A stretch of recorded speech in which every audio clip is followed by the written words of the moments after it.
TIFU by trying a DIY haircut and ending up with a disaster on my head. Today I thought I could save a few bucks and have a little adventure by giving myself a DIY haircut. Spoiler alert. It was a terrible idea. And now I'm living with the consequences. I watched a couple of YouTube tutorials. Convinced myself that it couldn't be that hard. And armed with a pair of scissors and misguided confidence, I went to work on my hair. Long story short, my hair now looks like it had a battle with a lawnmower. And I'm pretty sure I unintentionally created a new fashion trend, the accidental avant-garde disaster cut. I started with a simple trim but ended up with uneven layers that would make a modern art masterpiece jealous. The more I tried to fix it, the worse it got. At this point, I'm seriously considering investing in a collection of stylish hats to cover up my shame. To make matters worse, I have an important Zoom meeting tomorrow, and I can already imagine the horrified expressions on my colleagues' faces when they see the catastrophe that is now my hair. I guess the bright side is that I inadvertently became the office clown. Lesson learned. DIY haircuts are not for the faint of heart, and I should have left my locks in the hands of a professional. Now, I'm contemplating whether to wear a paper bag over my head until this disaster grows out or embrace the chaos and pretend I meant to join the avant-garde hair movement. TLDR. Tried to save money with a DIY haircut. Ended up with a hair horror show that not even a professional could fix.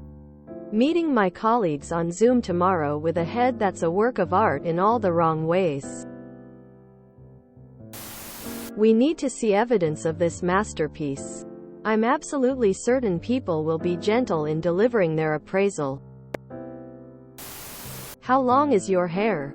The unicorn haircut isn't dreadful. Just shape the bits around your face. If it's short, a buzz cut looks good. I mean, cutting your own hair takes some practice.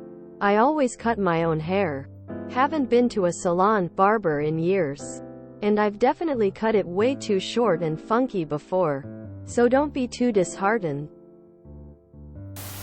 Might as well shave it all off. 3 weeks. That's the difference between a good haircut and a bad haircut. What's the difference between a good haircut and a bad haircut? 2 weeks. You will be back to your handsome self soon. I decided to go bold and give myself bangs. Started cautious and left them long. Decided they were too long. Then that they weren't straight enough, so maybe a more choppy look would be easier to pull off. Now I am just reminding myself that barrettes and headbands can be festive this time of year and that it will grow out by New Year's. Don't sweat it. People aren't going to judge you based on what your hair looked like for a few weeks of your life. Heart. Meeting my colleagues on Zoom tomorrow with a head that's a work of art in all the wrong ways.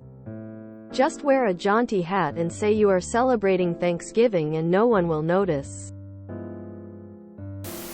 Disaster on my head sounds like Lady Gaga's hair by Lords of Acid.